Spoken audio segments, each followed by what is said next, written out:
Today I'm going to give you an overview of Mistrial, a game of bidding, bluffing, and board building for two players that plays in about 20 minutes. In Mistrial, you and your opponent are lawyers arguing to win a murder case by cleverly laying out the evidence.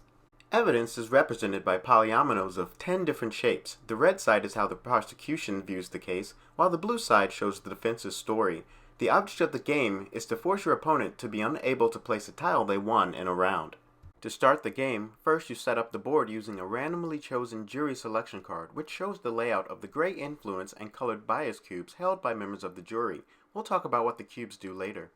Next, players take an argument deck and sit across from each other, closest to the corner of the board corresponding to their color. You start the game by drawing two evidence cards from the deck and discarding a random argument from your hand. Arguments are numbered 0 through 5, 5 being the strongest and 0 being the weakest.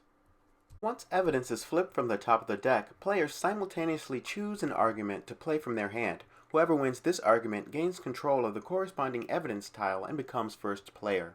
The loser gains an influence cube. The first tile you place must cover your starting area, but subsequent tiles you place only have to touch an existing tile. For the rest of the game, the first player chooses evidence to play from their hand and submits their argument face down first. Players may also play any number of influence or bias cubes they control. When the round ends, any used influence cubes go back to the supply. Any used bias cubes are removed from the game. Influence and bias cubes can be gained by laying your tile on the board in spaces where they exist. However, you cannot lay a tile on your opponent's bias, only on your own.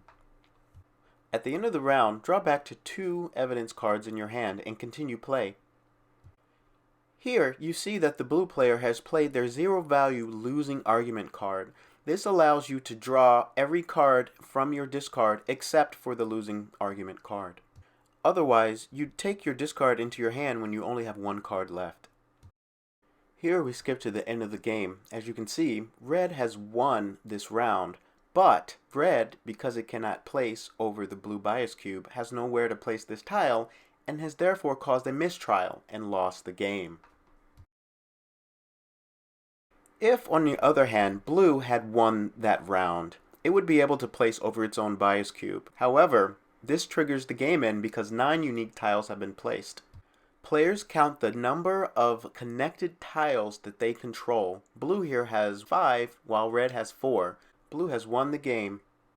This has been Mistrial. Thanks for watching.